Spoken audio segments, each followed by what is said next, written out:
Just having a house is the best part of my experience. It's an opportunity I never thought I'd have. Habitat gave me the chance to take that first step forward. Once I got this house, it seems like things just started going up. All those people at Habitat are great. When you got a problem, you go to them and someone is always there for you. I asked God to give me a home, and He gave me this place, and 4 churches helped to build it. I know I'm blessed. Habitat taught me things as an adult that I should have been taught as a child. I just needed that boost. It gave me a vision. It gives me reason to get up and go to work. We live happily ever after. There's a large disparity in housing in Charlotte, and so for low income and affordable housing, I think it's going to be tantamount as we approach the ebb of this 21st century.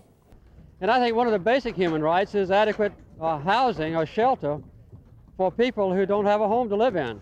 Habitat for Humanity's goal is to construct simple, decent, and affordable homes in order to eliminate substandard housing.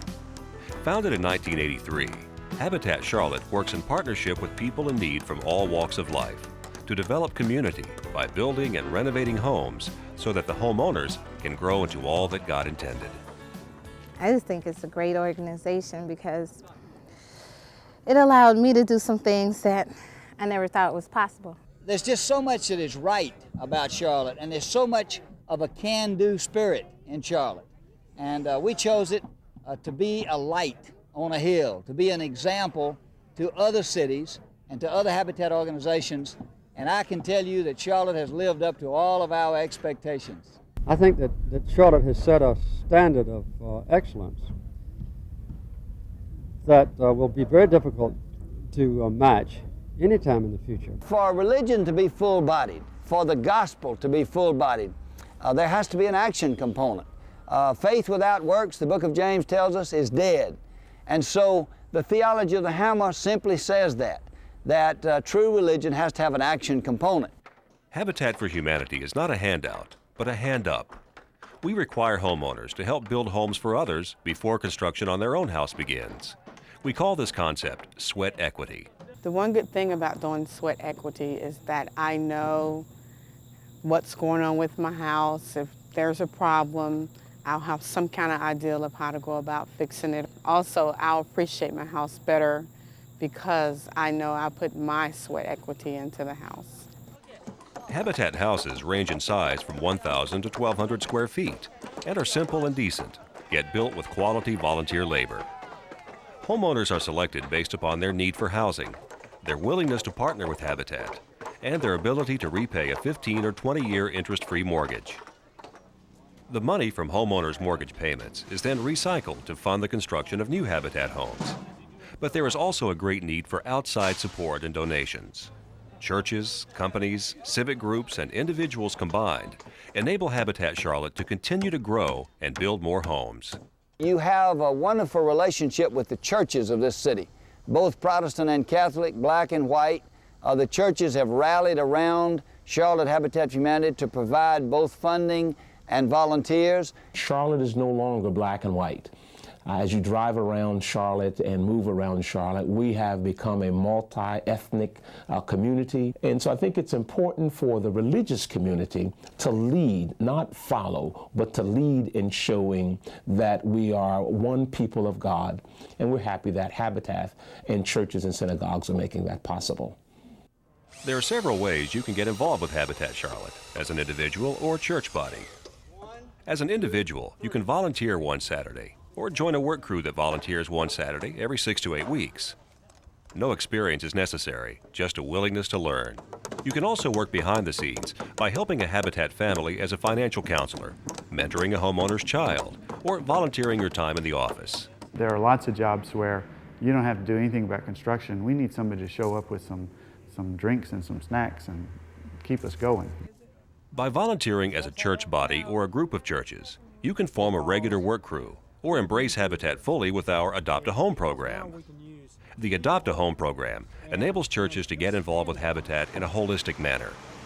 Once you decide to take on this project, the church or group of churches follow the house from start to finish by financing the cost of the home, supplying the labor, and partnering with the family who will buy the home. This endeavor takes time, skills, strong leadership, money, and most of all, support from the entire church congregation to see this project through. It's a rewarding and exciting undertaking for the entire church body. I think that what a church needs in order to get involved with Habitat is really not much more than the willingness and the desire and the commitment by the members of the congregation to come together to build a house or to just get involved in a normal crew work. In addition to the benefit of a new house for the homeowner, there are many rewards for those who volunteer their time as well. Working with Habitat for Humanity, going out, being on the job site, giving of your time as well as of your money is something that will have a lasting impact in an individual's life and a congregation's life, because they have the opportunity not only to give money, give resources, they have an opportunity to give of themselves and to receive back from the process. I think Habitat is unique in bridging the gap between what I know is my Christian duty and what I actually do for others in the name of Christ. My mission in terms of the gospel of Jesus Christ is to go out and love my neighbor. Habitat gives me a way to show them love and help them have their own home. It's really changed my life.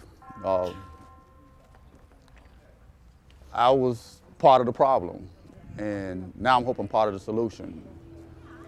It's about giving and sharing and making things better for everyone. Everybody gets something out of helping out on a Habitat house, and I think that's what's so great about it. It brings out a sense of unity and camaraderie that nothing else has done in the life of this church family. I've made 200 good friends this week. Habitat for Humanity does not discriminate the selection of homeowners based on religion or race.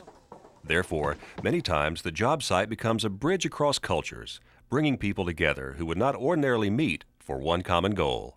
We are all people. One of the things that we learned that whether you're Vietnamese, African American, or Eurocentric, we're all people, and but for the grace of God, any of us could have been in a situation where we needed someone to help us. And to help a family acquire a home is a dream for so many. And we're just grateful that it had brought us together ethnically as well as culturally and spiritually. We people of faith divide up.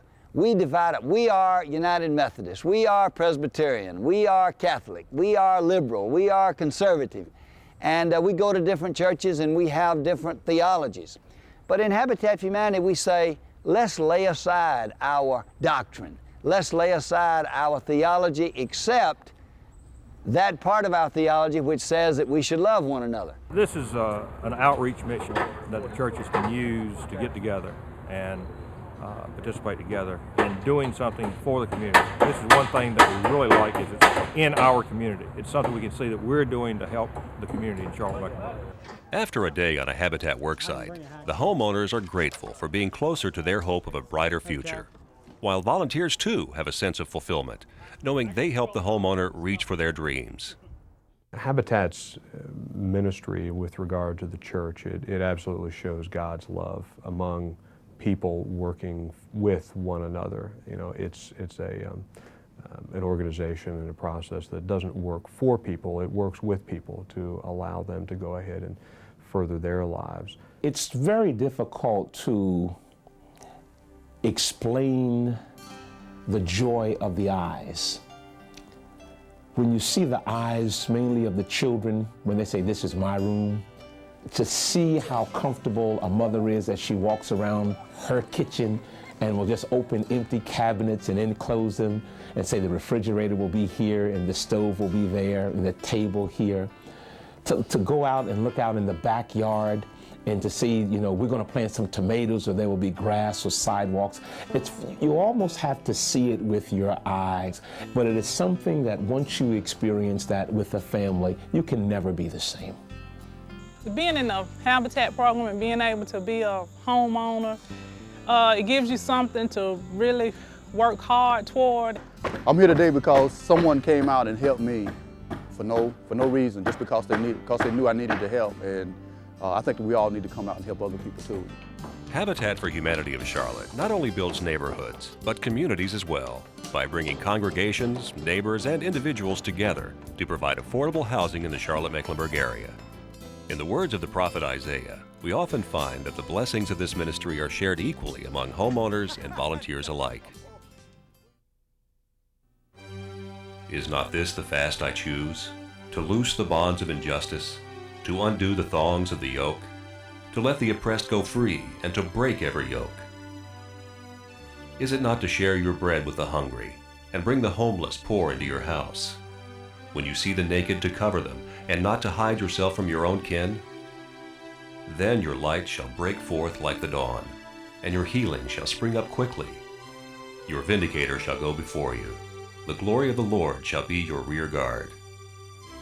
Then you shall call, and the Lord will answer. You shall cry for help, and he will say, Here I am. If you remove the yoke from among you, the pointing finger, the speaking of evil, if you offer your food to the hungry, and satisfy the needs of the afflicted, then your light shall rise in the darkness, and your gloom be like the noonday.